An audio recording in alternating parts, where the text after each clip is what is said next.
नमस्कार। शब्द विन्यास 666 पर आप सभी मित्रों का पुनः पुनः स्वागत और अभिनंदन। हिंदी साहित्य के इस मंच पर आज हम सुनने जा रहे हैं हरिशंकर परसाई जी की एक हास्य व्यंग्य रचना नीलकंठ। तो अब हम चलते हैं हास्य व्यंग्य रचना नीलकंठ की ओर। तो सुनना प्रारंभ करें। कहते हैं शंकर ने जहर पी लिया था।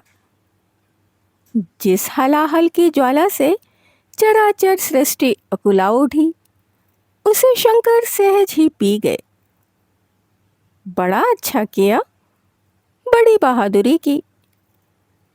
पर एक प्रश्न उठता है मेरे मन में कि कंठ को नीला क्यों होने दिया?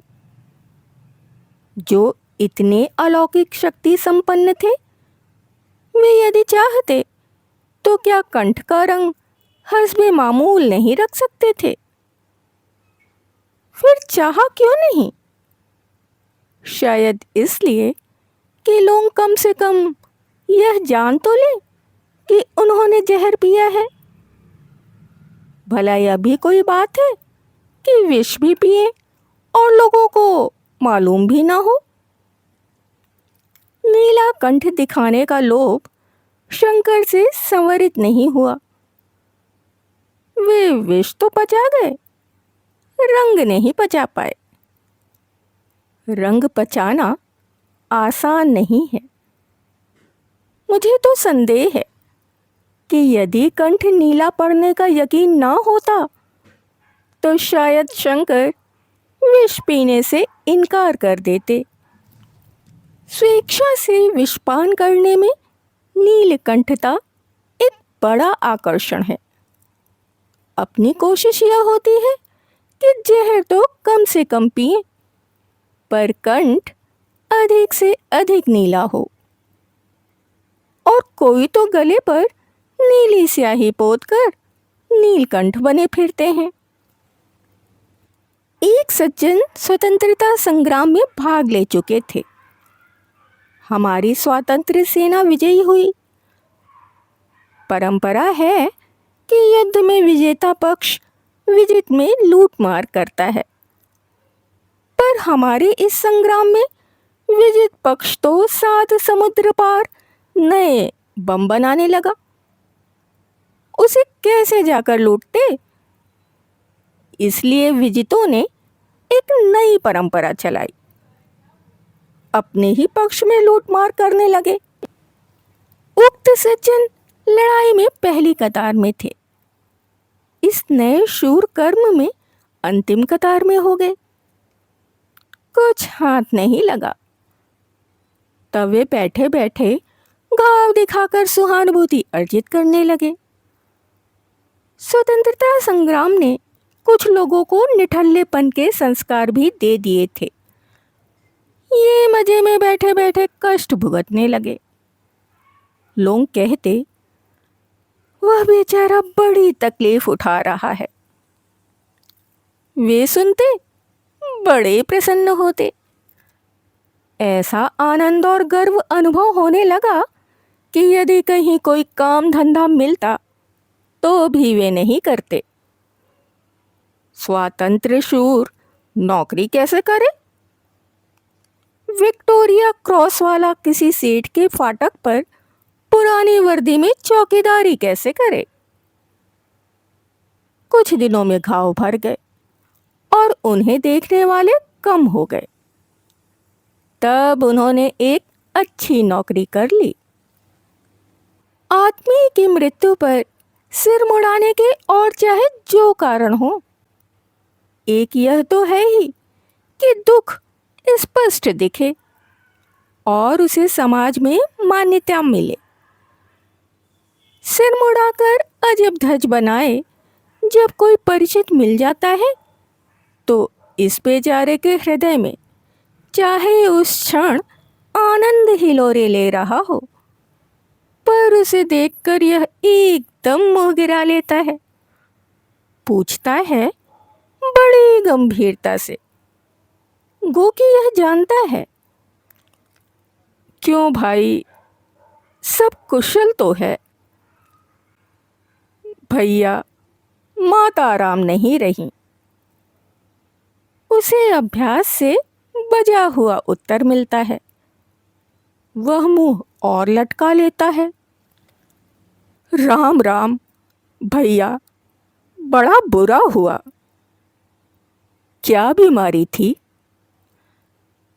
क्या बताऊं भैया, कुछ पता ही नहीं चला। बात करते करते चल दी। राम राम, कैसी अच्छी मौत पाई है माता राम ने। बड़ी पुण्यात्मा रही। मेरे एक दोस्त के चाचा की मृत्यु हो गई। उनका कोई लड़का नहीं था। सब संपत्ति इसी भतीजे को मिलने वाली थी। इसने उनकी अर्थी ऐसी प्रसन्नता से बांधी जैसे अपनी ही शादी में मंडप तान रहा हो। ऐसे शौक से सिर घुटाया मानो वर्षों की लालसा पूरी हो रही हो।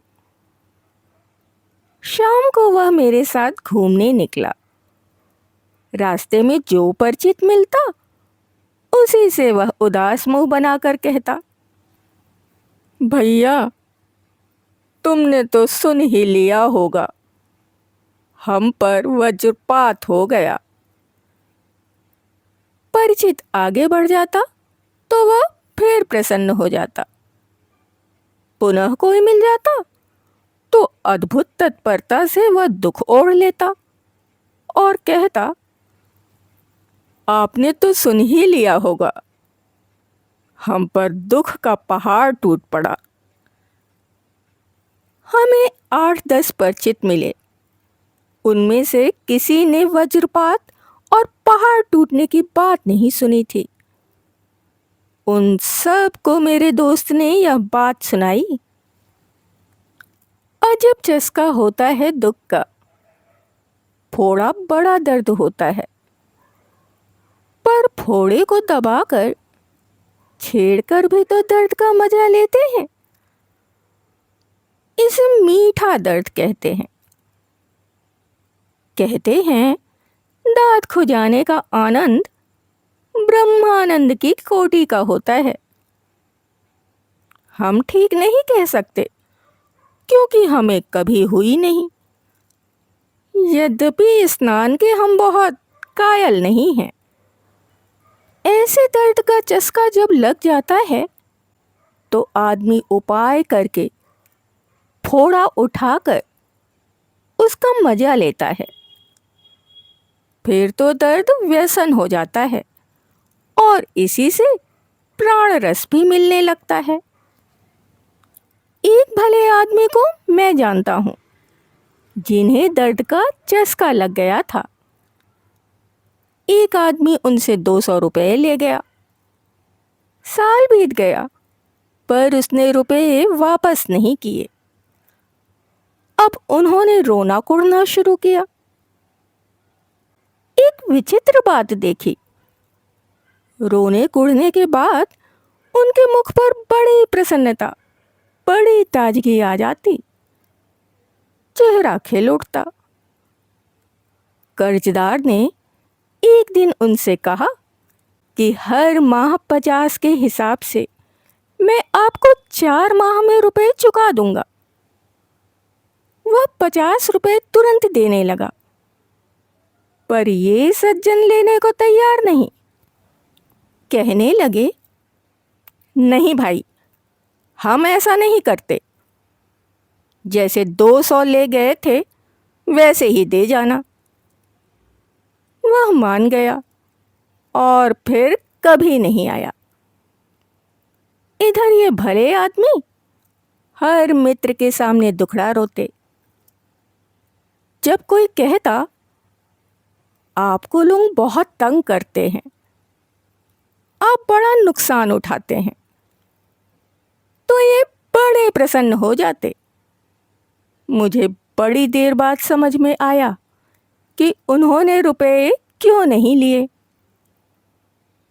यदि ले लेते तो रोने कुढ़ने का मजा नष्ट हो जाता। 200 रुपये उन्होंने दुख के बैंक में डाल रखे थे और कुढ़न तथा शिकायत के रूप में जो ब्याज मिलता उससे गुजर करते थे। ऐसे आदमी मुझे हठ योगी लगते हैं। कांटों पर पड़े हैं और भीड़ देख रही है। एक बात और है, जब हम यह अनुभव करते हैं कि हम औरों से अधिक कष्ट भोगते हैं, तब हमें गर्व होता है। दूसरों की दृष्टि में भी हम गौरवशाली बनना चाहते हैं। दर्द का ताज सिर पर रखे घूमते हैं। दुख पूज्य माना गया है और दुख को पूज्य बनाने में सबसे बड़ा हाथ दुख देने वालों का है। दीन धन्य हैं, क्योंकि वही स्वर्ग के अधिकारी होंगे। ईसा ने कहा। ईसा तो कहकर निपट गए, पर उनके अनुयायियों ने इसका अक्षरशः पालन किया। स्वर्ग का राज्य दीनों के लिए अलग छोड़कर पृथ्वी का राज्य खुद भोगने लगे। पर स्वर्ग के राज्य के अधिकारी भी तो बनाना चाहिए। यही सोचकर ईसा के भक्तों ने कितनी ही कौमों को, करोड़ों आदमियों को दीन बना दिया। क्रूसेड के जमाने से लेकर इस शीत युद्ध के जमाने तक स्वर्ग के अधिकारी बनाए जा रहे हैं और समय से पहले स्वर्ग भेजे जा रहे हैं। हम नहीं जानते यह स्वर्ग का राज्य कहाँ है। पृथ्वी पर तो वह अभी तक नहीं आया। साम्यवादी दावा करते हैं कि वे दीनों का राज्य स्थापित कर रहे हैं, पर वे तो ईसा को नहीं मानते। ईसा के भक्तों से उनकी लड़ाई है। तो क्या ईसा ने अपने अनुयायियों को स्वयं शापित कर दिया?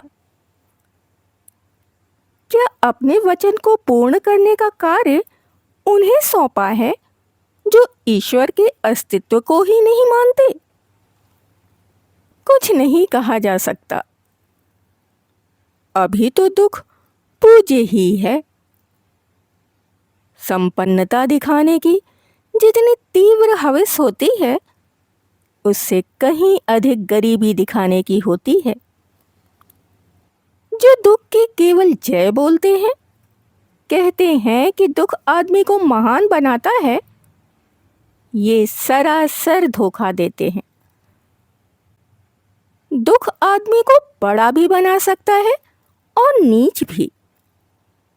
मन को उजला भी कर सकता है और काला भी। वे घोर निराशा से ग्रस्त होते हैं जो दुख का हाथ जोड़कर स्वागत करते हैं। पधारो महाराज, हम तो कृतार्थ हो गए। दुख तो त्याज्य है, घृणित है, पर इसे किस कदर आसमान पर चढ़ाया गया है। कहते हैं, गर्दिशे अय्याम तेरा शुक्रिया, हमने हर पहलू से दुनिया देख ली। ठीक है, दुनिया तुम्हारे सामने खुल गई। दोस्त धोखा दे गए, अपने पराये हो गए, पर तुम्हारा हाल क्या हुआ? तुम्हारा तो कचूमर निकल गया। भला यह भी कोई संतोष हुआ कि हम डूबे तो डूबे, तुम्हें तो नंगा नहाते देख लिया। दुख का ऐसा गर्व मुझे बहुत गलत लगता है। या तो जहर पियो मत, यदि पीना ही पड़े, या दूसरों के मंगल के लिए स्वेच्छा से पी लो, तो कंठ नीला किए मत घूमो। पर यहां तो मैं दुख का व्यापार फैलता देखता हूं। प्रकाशक से पुस्तक की रॉयल्टी मांगने गया तो कहता है, मैं भी आजकल हैंड टू माउथ हूँ। अंग्रेजी का अक्षर नहीं पढ़ा है, पर हमें खिसकाने के लिए अंग्रेजी मुहावरे रट लिए हैं। कुछ तो पिता या भाई की मृत्यु के बाद सहानुभूति के दलाल के जरिए दुख का लंबा चौड़ा व्यापार वर्षों करते रहते हैं। वे स्वयं तो बाप को भूल जाते हैं, दूसरों को नहीं भूलने देते। एक बार हमारा भी व्यापार शुरू हो गया था। तब की बात है जब नौकरी छोड़कर लेखन से जीविका चलाना आरंभ किया था। लोगों ने समझाया कि यहाँ हाथी डूब गए हैं, तुम क्या थाह लोगे। पर जब छोड़ ही दी थी तो सहानुभूति भी प्रकट करने लगे।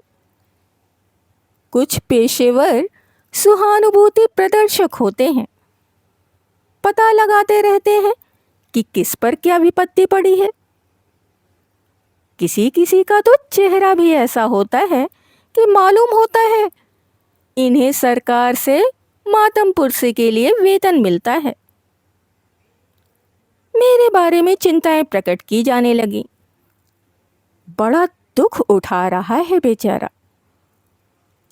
अब तो शायद खाने के भी लाले पड़ने लगे। चेहरे पर कितनी परेशानी नजर आती है।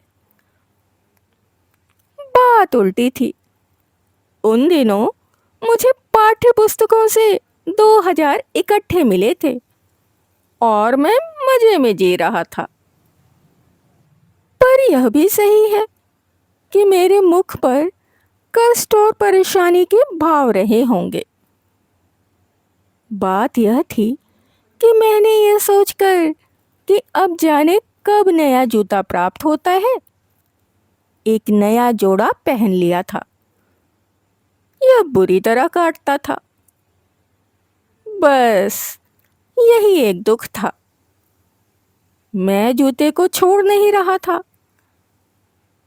जिंदगी भी तो कितनों को काटता हुआ जूता ही है, पर पहने रो रहे हैं। मैं पानी पीकर जहर पीने का श्रेय ले रहा था। कंठ स्याही से रंगा जा रहा था। मैंने शीघ्र ही ढीला जूता खरीद लिया। दर्द सहा नहीं जाता था। और फिर दया का पात्र होना कोई सुखदायक अनुभव नहीं है। समर्थ होकर भी करुणा जैसी मूल्यवान लोक मंगलकारी भावना को खींचना सरासर चोरी है, धोखा है। पर देख रहा हूं कि इस जमाने में दोहरा शोषण चल रहा है। आदमी की रोटी तो छीनी ही जाती है, उसके हिस्से की करुणा भी छीन ली जाती है। शंकर के नाम पर एक पक्षी ही नीलकंठ बना फिरता है और श्रद्धालुओं की श्रद्धा भक्ति लेता है।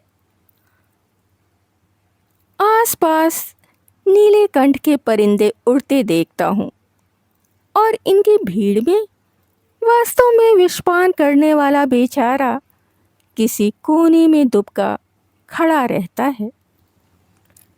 अभी आप सुन रहे थे हरिशंकर परसाई जी की एक हास्य व्यंग्य रचना नीलकंठ। रचना के बारे में अपने विचार हमारे साथ अवश्य ही साझा करें। यदि ये प्रस्तुतिकरण आपको पसंद आया हो तो आप इसे लाइक कर सकते हैं, मित्रों और परिवारजनों में शेयर भी कर सकते हैं।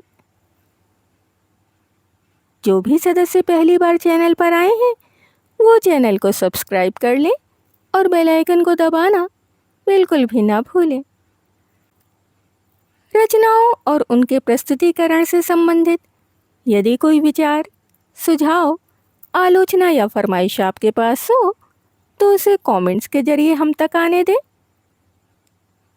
इसके अतिरिक्त अपने पसंद की कोई कहानी, उपन्यास या अपने पसंदीदा किसी लेखक की कोई रचना यदि आप हमारे द्वारा इस मंच के द्वारा सुनना चाहते हैं तो उसके लिए भी आप कमेंट्स में हमें लिख सकते हैं।